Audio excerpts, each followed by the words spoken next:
Good afternoon, folks, and welcome to the Pervasive Media Studio Lunchtime Talk. These talks are live every Friday at 1 p.m, both here in the building and live online. Hello online, wherever you are. So whether you're in Bristol or you're far away, you can join in the conversation. My name is Martin O'Leary. I am the studio community lead here. I'm a white man in my 40s with long hair and a beard and wearing a fetching brown jumper today. It's my favorite jumper. I like this one. Every Friday, we throw open the doors of the Pervasive Media Studio for Open Studio Friday, where we offer you the chance to spend some time in the space by hot desking alongside our residents and staff from 10 a.m. to 5 p.m. I can see there's a lot of people standing at the back. There are some seats spread throughout here. Also, the entire front row is free. Craig does not bite. You will be fine. So especially a big welcome to those of you who are new to the studio. Can anyone who's new to the studio put their hand up? OK, we've got a good crowd today. Welcome. This bit is for you. What is the Pervasive Media Studio? We're a diverse and collaborative community exploring creativity and technology, everything from comedy to coding and product development to performance art. And we're a partnership between Watershed, where we are right now, the University of the West of England, the University of Bristol, and we're sponsored by Arts Council England. And what we do is we offer a studio space, including desks, meeting rooms, events, and opportunities, all for free to our residents as part of a spirit of generosity and mutual exchange.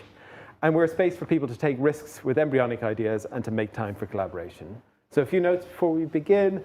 Please do feel free to move around, make a cup of tea, grab a glass of water. That's a really hard phrase to say, apparently. There's a kitchen just down there behind you. There's tea, there's coffee, there's water. Go wild. If you need to take a break, if things get a bit loud, Craig might be making some sounds. If you want to take a break, we have a quiet room just through to my left, to your right. Just in there, you can pop in there. It's actually surprisingly well soundproofed. There are fire exits at either end of the studio. If you hear a fire alarm, we're not planning anything, so it's probably real. The studio team will direct you to the fire exits, but they are at the other side of the studio. Again, my left, your right, at either end. And there are accessible toilets and baby change in the corridor over there next to the kitchen. So there will be a Q&A at the end of this talk. For those of you who are watching online, please pop your questions into the YouTube chat. Lawatin will be your voice in the room today. If you're in the building, just raise your hand and we'll send a microphone around so that the folks at home can hear you. You can get news on all of our future talks by going to watershed.co.uk/studio, at PM Studio UK on Twitter, at Pervasive Media Studio at mastodon.social on Mastodon, or at Pervasive Media Studio on Instagram. Right, that's the all of that out of the way. So our speaker for today, is this guitar amp that we found in the attic, but our speaker for today is Craig Scott. Oh, sorry, I'm knocking things over. Craig is a composer, improviser, and instrument builder, and he's going to be talking about building and improvising with his machine learning assisted semi-automated guitar as part of his residency with the Patterns in Practice project here in the studio. He'll also discuss his musical journey, the relationship between the evolution of music and technology, function, malfunction, and the uncanny, and in an attempt to understand how he finds himself entangled in such esoteric paraphernalia. Great choice of words there, Craig. So please join me in giving a very warm welcome to Craig.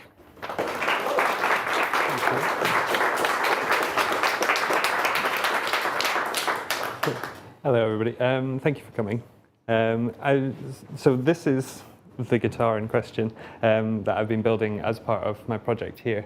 But I thought before we get sidetracked with all this, I want to give some kind of context as to why this, basically, and kind of how I came to this. So my background is in improvised music, essentially. So like from a kind of the jazz side coming in, but more like free improvised music, where it kind of meets, I don't know, like post-war contemporary classical music and that kind of thing. And originally, I was kind of composing a lot for improvisers as well, so it's a lot less prescriptive than kind of composing for just strictly written music that you expect somebody to kind of replicate exactly what you imagined. And it's kind of fed into this practice quite a lot in that you're thinking about kind of frameworks or dynamics between different musicians, or you're setting up like a situation in which something can happen. So you're kind of setting boundaries to an extent, I suppose, around something rather than being extremely kind of prescriptive. Sorry, this is my last-minute attempt at some sort of PowerPoint presentation, the closest I've ever come, and the writing gets more jiggly as the train gets more. So yeah, my original background is in kind of mainly in improvisation, but there came a point after I studied where I kind of became frustrated with the transience of just improvising all the time. So you get together and you do the thing, and it exists for that time that you are together, and then it's gone, which there obviously is like something in that is really nice and kind of beautiful, and it allows you to move through rather than kind of get hung up and become stagnant maybe, but then it comes with its own kind of pitfalls. So I started really like focusing on essentially like recording and like studio composition. So like as I kind of in parallel with this practice of kind of like live improvised stuff that happens, then it's gone. And then you've got some sort of static compositional practice where, you know, it's more akin to like sculpture, something like that. You know, you do something and you can put it to the side, you'll come back and it's exactly the same as you left it. So this led to my solo project, which is called Craig Scott's Lobotomy. So as I said, it's like a recording project really, so it's like leaning in quite hard to studio processing and kind of post-production processes, I suppose. So a lot of it originally was recorded improvised material that then would be manipulated and kind of processed, and there was always a focus on maintaining a feeling of aliveness, or like the fact that it could have happened in a room, but then there's this kind of subtle rub where something doesn't feel quite right, or you're questioning kind of, did this actually happen, or is this an illusion? So it's kind of the first kind of steps into this kind of like uncanny thing of something that feels alive but feels slightly uncomfortable, and also like deriving musical tension from this discomfort and this like rub between what you think is reality and what is illusion, essentially. So I'll play you a really short excerpt of that. Anything else to say? So also with this project is when I started kind of playing around with modifying technology and that kind of thing. So a lot of it to begin with was like hacking obsolete recording technologies, so things like magnetic tape. I also, sorry, this is very jiggly. The way I actually got into building things and building instruments was essentially just to facilitate the recording process. So like microphones, like good microphones are very expensive. So I found ways of learning to build my own and finding the materials for very cheap.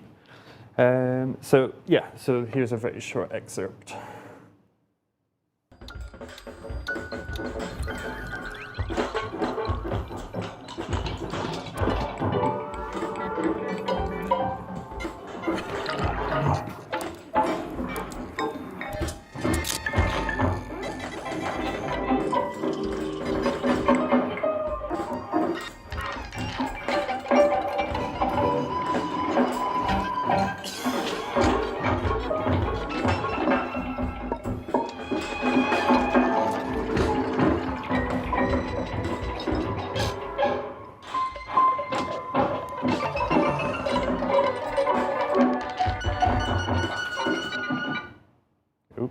Buffering.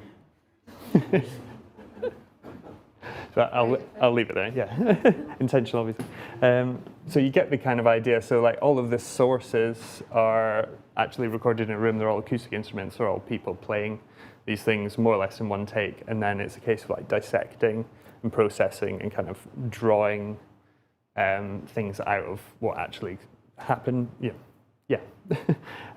So that was the kind of start of the journey. So from there, I got much more into building instruments. Like originally, it was more like studio tools, so ways of manipulating pre-recorded or recorded audio out of real time. So you have as much time to kind of manipulate, choose the bits that work in that.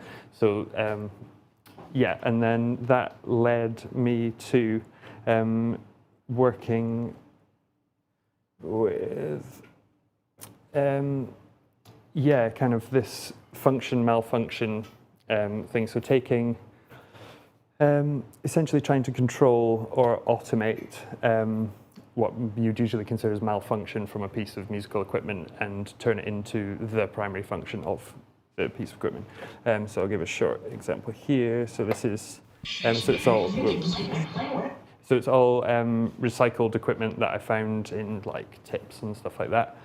So there's a CD player that's been circuit bent and a reel-to-reel tape machine that's also been circuit bent. And they're both being controlled from from my computer, so through a microcontroller. So it means that I can like rhythmically make them malfunction. So it's like taking the errors of the piece of equipment, or like the kind of what would be considered like the weaknesses, I suppose, of these pieces of equipment, and turning them into the function of it. So in this example, all the audio material on the CD is taken from adverts for CD players when they were brand new. So it's kind of going on about the marvels of perfect sound, yada, yada, yada. And same with the tape as well. So it's like taking the raw material from, expanding the kind of marvels of these technologies and using that as the source material, malfunctioning to create music. So that's that. And then there's also these 8 speakers at the bottom, so that they're attached to 4 amplifiers, which are also automated to essentially like, it's as if you were kind of pulling the power cord from the amplifier. So it kind of just drains of all energy. You get a kind of thump, and then it comes back in. So I'll show you a quick example of that. Over and over, and it will still produce a clear sound, which means you can play a CD over and over, and it will still produce a clear sound. Which means you can play a CD over and over, and it will still produce a clear sound. Which means you can play a CD over and over, which it will still produce a sound. Absolutely perfect.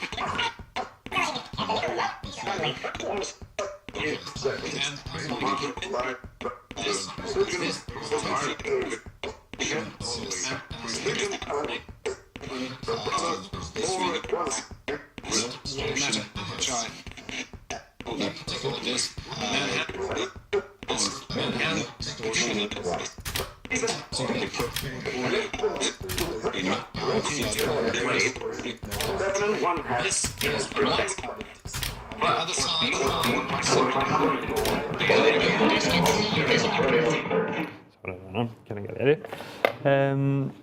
So from there, so yeah, this is kind of like also the point where I started thinking more about the kind of interactions between physical world, the kind of analog electronic world, because mainly all of the stuff that I was working with before was all analog, and then the digital world as well. So in this, the previous example, there's a physical malfunction, so a lot of the mechanisms are all the audio paths are analog, but then the way that I'm controlling it all and manipulating it, and the layer that is kind of really dictating the kind of compositional elements are all digital as well.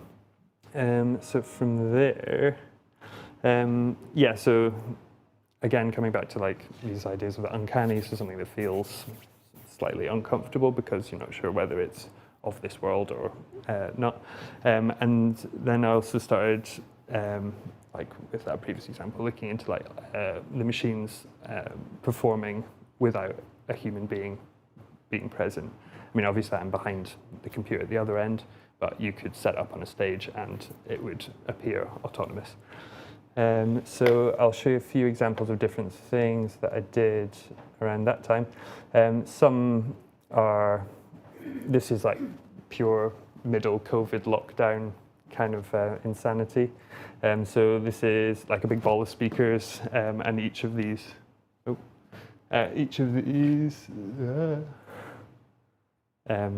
it's essentially like a model of the solar system, but each of the planets have been replaced with microphones.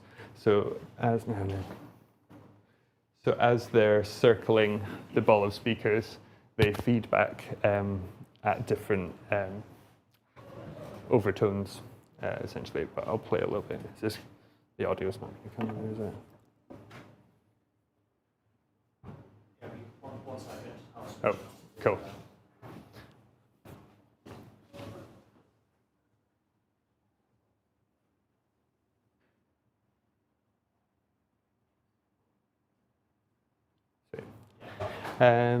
So yeah, I'll give you a short blast of this. But.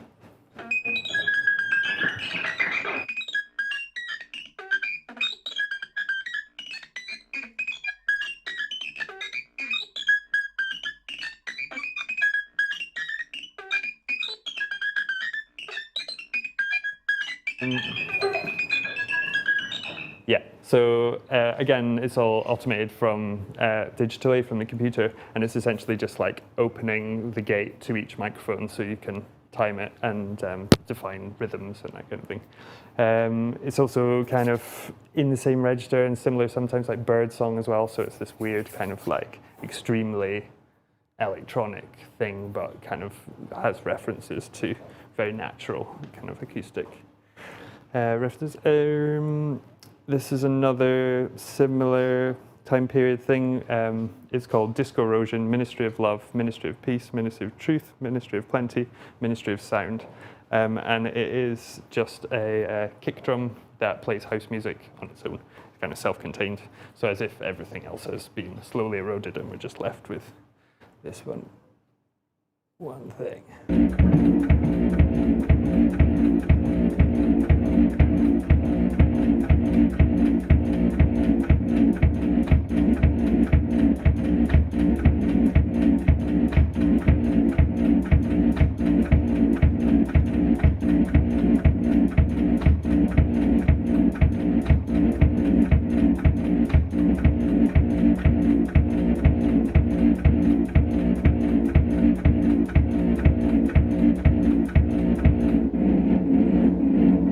For what it lacks in musical variation, editing is the key. So I was making a lot of kind of standalone, autonomous kind of sound sculpture type things around that time. And what has come out of that is I'm just finishing at the moment an album which is all acoustic instruments, but they're all digitally controlled. So this is like a small example of some of the instruments that are being used, but this is just a duet between percussion and a toy piano. I'll give you a short example. So with a lot of this stuff, it's kind of leaning quite hard into the digital providing like exact repetition. So there's this kind of like, again, an uncanny feeling of all the sound sources being acoustic. So you get like an unnatural or kind of real world response from the actual sound sources, but the control is, exact repetition every time, so you get this very kind of like regimented thing. So I'll show you a bit of that.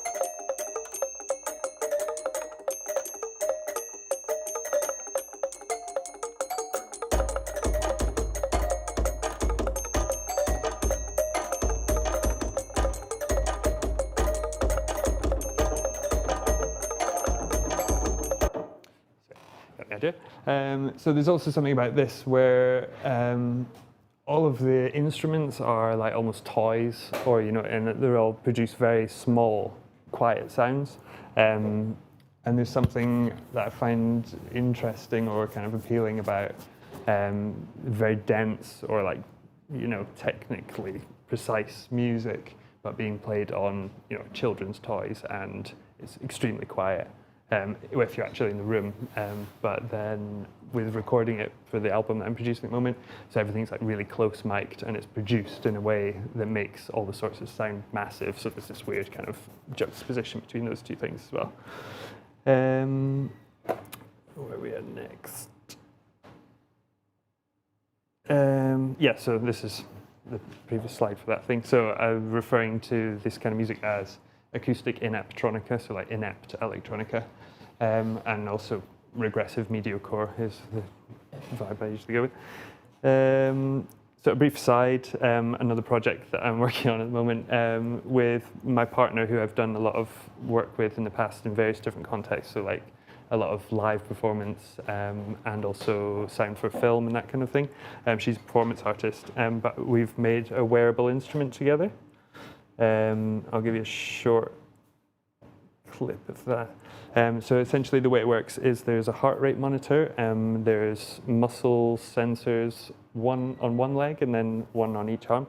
And then also there are these rubber band, it's like resistive rubber stretch cord it's called. So essentially when you stretch the rubber cord, it changes value and then you can use that on the other end, on the computer end, to control any parameters or any sounds. So she's got rubber cords between her feet and hands, and then also hands and neck. So you get a kind of 2-axis tracking of movement.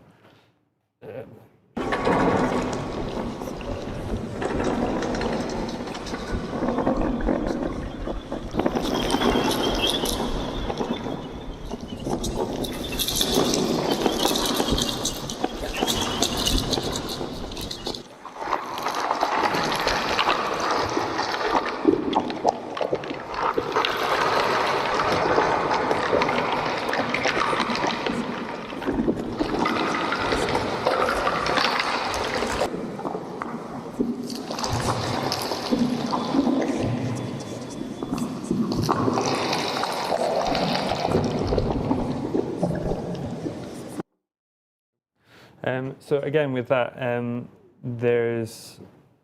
it's very much inspired by this kind of uncanny idea of all the sound sources are real-world sound sources, so they're all like very small, often very small sounds, so things like charcoal getting kind of dismantled in front of a microphone, or there's different liquids of different viscosities and that kind of thing. So it's all like of the real world, but then manipulated in a way that kind of gives it this, it kind of, fills that space between what's real and what is not. So then we come to here, where it is. So I want to show you one other video example before we get into this. So originally I designed this guitar to be real-time responsive, so I could improvise on it and it would essentially duet with me. Internally within one instrument. And to begin with, I didn't have any control on this side of the guitar, so it's like fretboard side. So it was purely contributing rhythmically. So I was, completely in control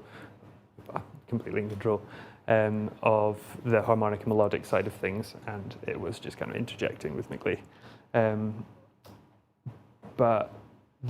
So there was one project I did just before I did this project, before I built this end of it. And it was with a Belgian ensemble called the Nadar Ensemble. So it was composing using this instrument and some other automated instruments along with 3 live musicians. But it functioned in a very, very different way to how I would use this guitar on my own.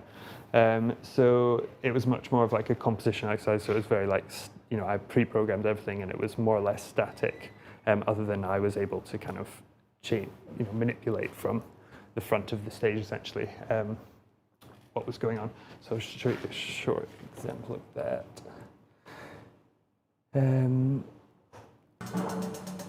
So with this as well, there's a percussionist who's playing timpani and snare. There's a piano player, and then there's a guitar player who's playing this guitar, but without this appendage here.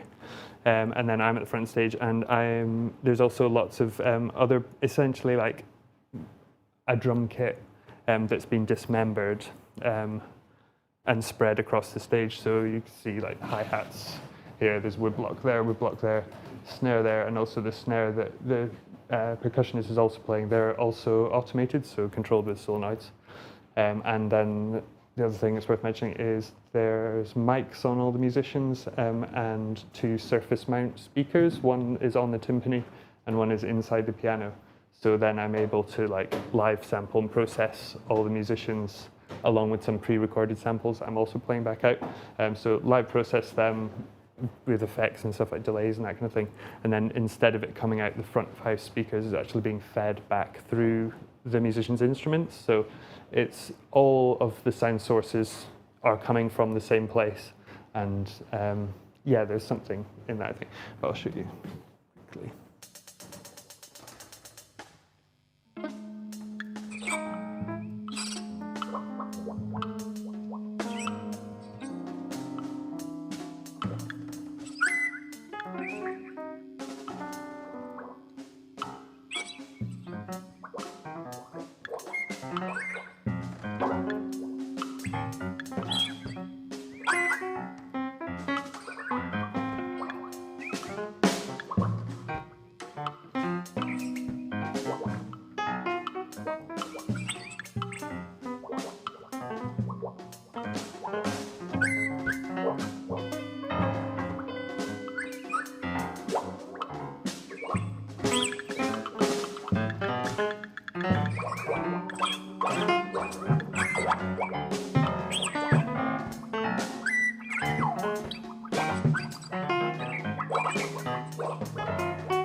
So that was a very different way of working with this instrument. It has its own kind of merits, I suppose. But so now we get to the thing itself. So this is what I have been working with throughout this project. So essentially what it is a semi-automated guitar. It's got all the gubbins in the back there. So there's the sensors here. There's a USB to the computer. So the sensors can tell when each string is played. And then there's also an audio line going from the guitar into the computer as well as into the amplifier. So using the sensors, you can tell when the string is played, then it couples that with the pitch of the audio. And I'm feeding it into a series of max patches and using like Markov chain machine learning algorithms to let the guitar to enable the guitar to respond both melodically and harmonically, instead of, as I mentioned previously, it was just a kind of rhythmic intervention.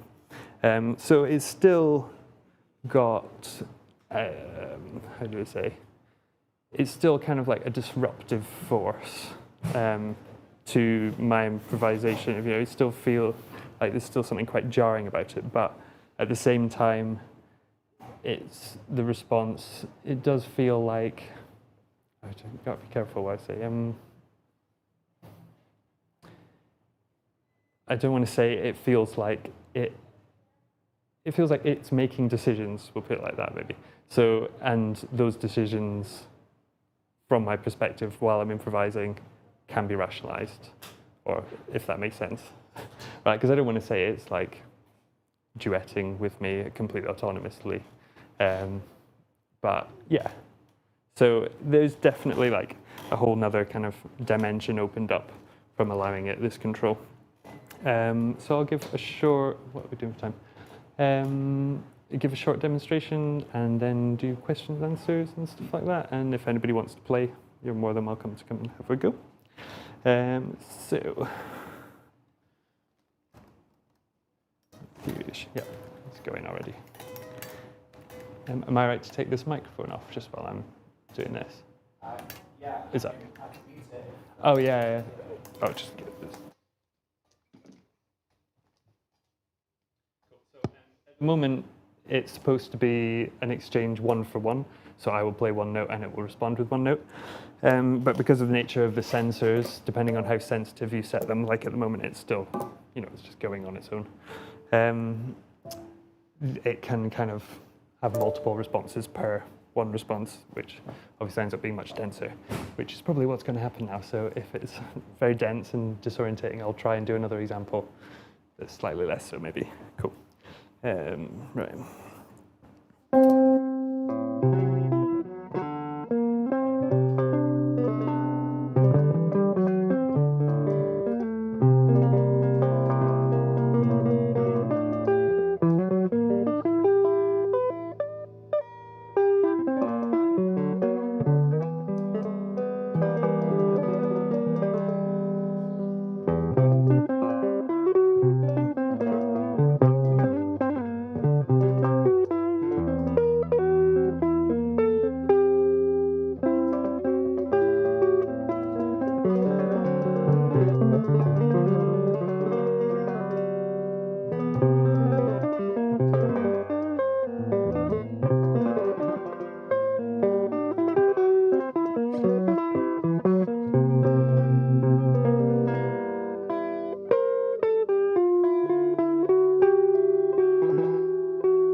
and it doesn't really have any sort of context, or it doesn't keep track of context. So really, it's just like I said before, it's just responding note for note to what I'm doing. So there's this kind of constant or it's not back and forth, it's perceived back and forth from my point of view, but I'm constantly feel in a way like I'm trying to understand how it's interpreting what I'm doing, if that makes sense. And you kind of can fool yourself into thinking it's doing the same, but really it's just responding with the next kind of most probable note. So in terms of like the data sets that I'm feeding it, at the moment it's still like very small data sets, so it's like a couple of pieces. So there's like biases towards key center and rhythmic, mainly kind of key center, which makes the biggest impact from what I've done so far. But still, like to define tonality, if your only reference point is one other note, it's kind of quite wily. It's the way I perceive it is quite kind of wily. But yeah. Any questions? No.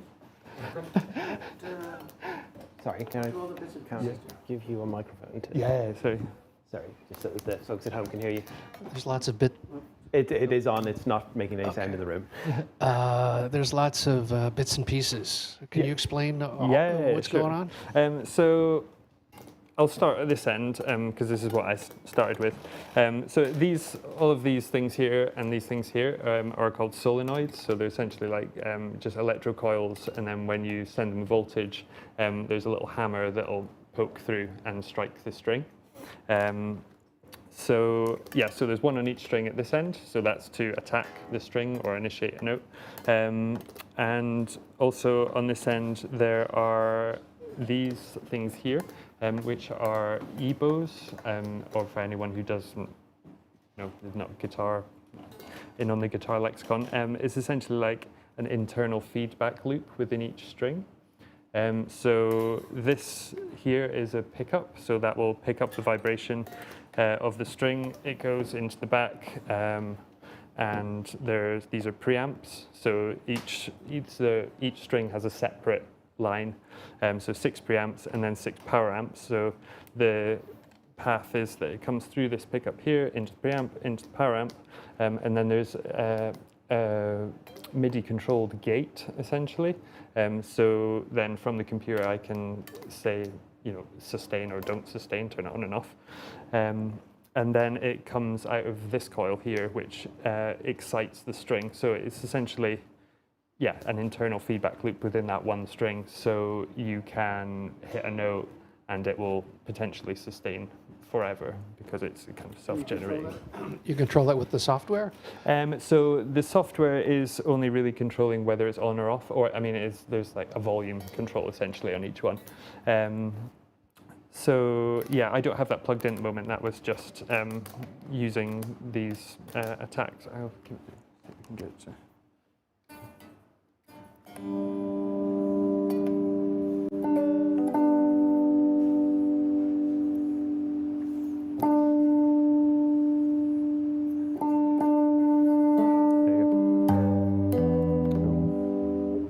Sorry, I'll have a tinker and it'll make it more obvious in a minute. So essentially, it's infinite sustain within one string, and then on this side, it's just more solenoids that fret the different notes. So there is the kind of restrictions of the design and also just the physicality of the guitar. You get a lot of open strings ringing out as well, because every time you fret a note on this end, it will release kind of as hard as it struck essentially, which then lets the string out a lot of the time. I could build like a mute thing, but at the moment it means that regardless of the data set and what it's intending, it's also filtered through the kind of physical reality of the guitar. So you end up, so say the data set is majority like C major, you'll still have a lot of extra open ringing strings, so it's kind of like recontextualizing that back into like E or A, which are open, or G, which are much more open tuning strings on the guitar. So yeah, essentially what's happening is I trigger here, it sends to the computer based on the pitch and the distance between the last note I played and that note. It will try and figure out what it thinks the most probable next note will be, and then it triggers this side to fret the note, and it will also attack the note on that side. That's essentially how it works. Any other questions? Yeah. Is there anything that you've tried to get your guitar to do in its current form that it simply can't? And is that going to influence how you develop it in the future? Yeah, I mean, the reason I've kind of come to this in the first place, I suppose, is like the initial, like kind of where I started in all this presentation of being an improviser on the guitar. I felt like I was constantly trying to make it not sound like a guitar, or searching for like other sounds that you reject the kind of guitaristic kind of things. But in a weird way, this has forced me to just embrace the guitarness of the guitar. If you know what I mean, you're in. It's the open tunings. You come back to them a lot. Do you use several different tunings then? Generally, I don't use different open tunings, but I just mean like because I studied jazz, and it's kind of like, I suppose all through that period you're I don't know, not avoiding those open keys, but like you're playing all full voicings, and you're not really leaning into the instrument or its strengths or for its kind of inherent qualities. I was kind of shying away from them to a large extent. So in a strange way, I mean, there are things you can't do with this, obviously.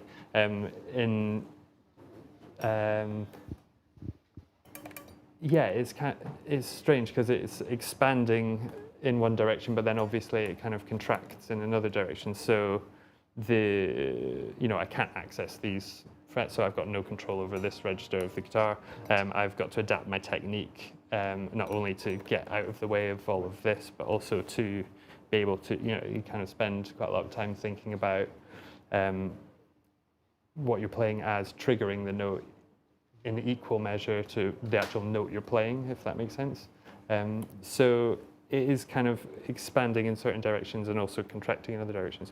But I don't see it as like a replacement for a normal guitar. It's just another kind of avenue of exploration of what can be done. Thank you very much. No. Anybody else got a question? Kathy.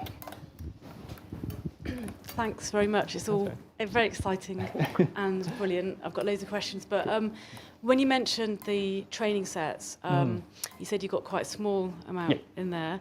Are those your own compositions that you? No. So at the moment, I probably will get to the point where I'm doing that. But I mean, that was a movement from Rite of Spring by Stravinsky. So it's all kind of like public domain stuff, really. Or I know most of the things I've been experimenting with are either there's sorry, I'll take a couple steps back. It's trained on MIDI files, so already within that format, it's kind of quite exclusive to, well, not exclusive, but obviously it's much easier to get kind of written music for specific types of music that are written traditions rather than oral traditions and that kind of thing. So even within kind of the basic fundamental way that the Markov chains are built, there is like biasing quite heavily towards kind of the way that music is notated being the language that is being used. So a lot of the stuff I was using was either excerpts of classical compositions or transcribed solos from various different jazz musicians, really. But then in that, there's an awful lot. I mean, equally, with classical music, you can't reduce everything down to the visual notation, but it feels like in a transcription of like an improvised thing, there's even more that gets, all the corners get kind of rounded off, and as you silo it into this kind of like quite rigid means of capturing or symbolizing sound. So yeah. Cool. Looks like we've got one question from online. Cheers. This one's from Sarah, and it comes with a preface. Sarah says, "Thank you / well done. Lots of shared ground in combining acoustic sound and digital control, and Felix's machines interested in dealing with feedback in loud gigs." Cool. The question is, you mentioned gates for the mics on your last spinning device, which I believe is the prototype social distancing hat. Yeah. So is the structure itself not responsible for the rhythm? For the rhythm? No. Well, no. I mean, so like the kind of note on, note off kind of, so the initiation of a note and the closing of a note is all automated, but because of the physical nature of it as it spins, you get, I mean, obviously the tone is changing completely and you will get stronger. So like maybe in terms of like dynamic and pitch, it's more of the physicality, whereas the rhythmic element is, yeah, very kind of controlled digitally. Yeah, superimposed. Anybody else got a question? Tom. Hello. Hello. Thanks very much. Really interesting Cheers. devices and inspiration. How do you're obviously a musician, but also a technologist. Maybe are you self-taught or is it? Yeah. But how do you keep your? Because it's quite easy to get caught in technical wormholes and dead ends. Yeah. How do you keep your kind of artistic vision close by, and how do you balance those two? I think it's a constant time sinks. Yeah, it takes much more effort to. I've just got to keep reminding myself why I'm doing it, because there is definitely like, I mean, it's like, well, sorry, this is starting to annoy me now. Oh, sorry, the kind of thing of like gear acquisition syndrome for musicians of like, oh, I can finish my album once I've bought this thing and it will solve all my problems. It's kind of like I'm not in denial that like it's the same thing, but it just takes longer because you got to build it. Or I don't know, it's like 6.5 dozen because you don't have to work the same amount of hours to get the money to buy something. But you can fall into the same like mental trap definitely of like, oh, well, this one extra thing that I need to build or I need to make, and then it's like everything will be complete and everything will be fine, and I'll be able to make music, which is obviously nonsense. But like, I don't know. There are times where I feel like, why, I've just been sitting with a soldering iron, I'm supposed to be a musician, what's going on, kind of thing. But yeah, I don't know. Just gotta, yeah, because this is more of a new thing, I suppose. Like, I fall into the patterns of kind of getting quite obsessive about the latest thing that I've thought of doing or whatever, and then kind of need to make it work, kind of go to sleep kind of thing. But yeah, I don't know, just keep reminding myself that the reason I'm actually doing it is to make the music and not just to be able to sit in a room filled with like metal boxes with like wires coming out of them or whatever.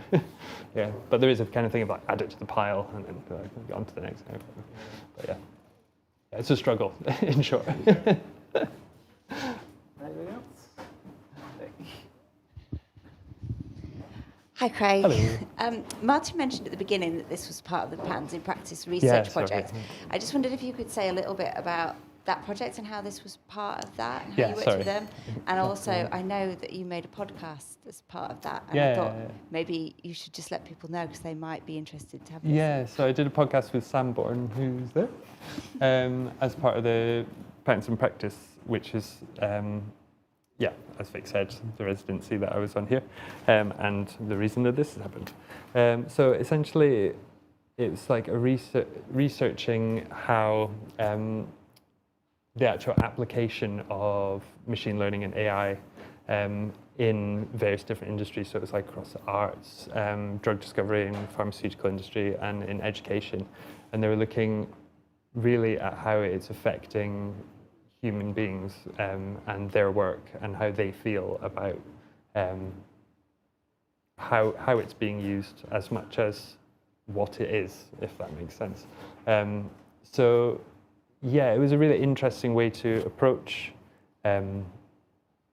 all the discussions around AI and machine learning, because most of the conversations don't really revolve around how they affect human beings unless it's kind of the end of extreme fear, they're going to take over, yeah.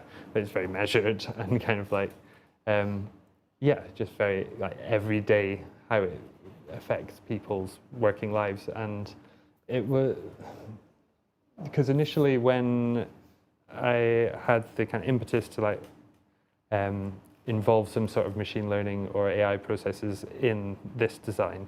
I think like a lot of people maybe do, you slip into the thought pattern of, or you're almost like building the machine to demonstrate how fantastic or how sophisticated the AI itself is.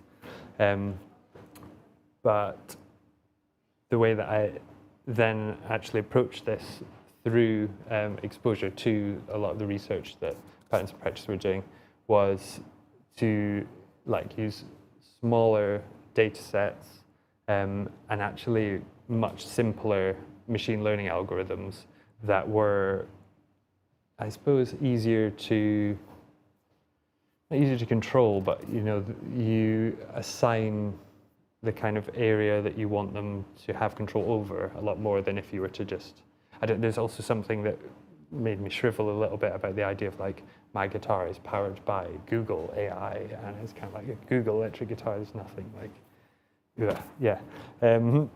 But yeah, so it really changed the way I was thinking around incorporating it into my own practice, and kind of gave me the confidence to,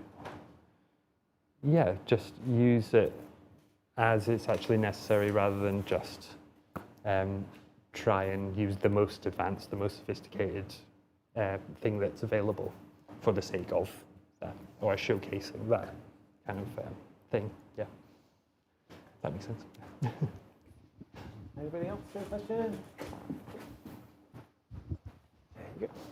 Hi, thank you. That was really interesting, and like the variety of different things you do with instruments is really cool. I was wondering if you have any like favorite pieces of music that you've made through using these kinds of methods. I don't know, because they're all so different. They kind of feel, they all feel like they belong to the instrument set, or the kind of, I don't know, if I would say like favorites, it would probably be just going back to like studio composition stuff, because before like the first kind of example that I showed, that was like very, I don't know, that way of working is very much like, again, this weird like time binding thing. So it's like you work on half an hour of music for 5 years, and you kind of like are cramming all of your ideas from that 5-year period into 3 minutes, or a series of songs, or whatever. So there's something in that which is kind of like, I don't know, it holds a lot of experience in a short space of time, if you know what I mean, like 3 minutes long and an hour wide, kind of, yeah. Yeah, like I can imagine it could feel very rich if you have like 5 years of memories and experiences. Whether things, that comes across to whoever's listening to it, or it's just like that's just Yeah, it was really interesting. Thank you for sharing with us. I've never seen some of these things before. Like it's very original and interesting. Oh, thank you. Anybody else? Thank you, Greg. That was really fascinating. I have a question. What would you build if you had unlimited resources? Oh, I hate this question. It's probably the same stuff. I'd just be going looking for things on the floor.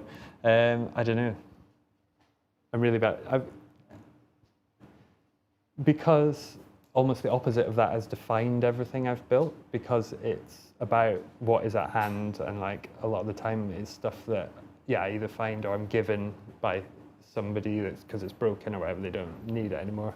And then everything forms around that. So it's almost the complete inverse, but I just kind of paralyzed whenever I think about that. Yeah, I don't know. I'd eat 3 meals a day if I had unlimited money.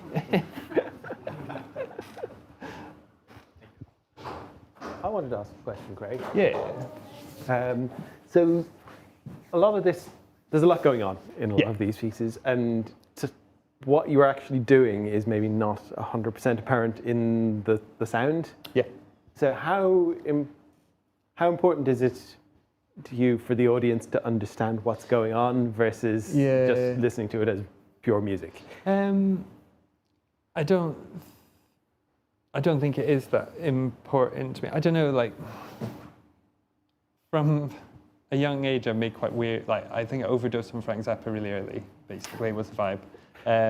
So I've always had this feeling of kind of like, I don't know, the thing my dad always used to say, he was a musician as well, but he always used to say about everything that I showed him that I'd made, it was like, it sounds like you had fun making it, which is kind of so I don't know, it's just like trying to create something that interests me or excites me. And I don't know, it's easy to fall into the trap of trying to preempt how other people perceive it. And I don't know, I think it's not, it could be paralyzing to kind of, because if I'm individually trying to figure out what each one of you, how you're perceiving what I'm saying now, it's just, I wouldn't say anything at all. But yeah. Any other last questions before we wrap up? No, in that case, we'll say thank you to Craig. Thank you very much.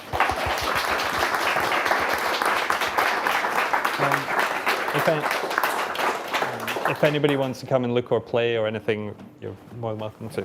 All right. There we go. So before you all go or crowd on top of Craig, if you want to stick around in Hot Desk today or find out more about what we do, please come find one of the studio team. Studio team, give us a wave. There we are. We'll be happy to help. If you're watching online, drop us a line on studio@watershed.co.uk with any questions. Thank you all for being here today. We'll see you all again next time.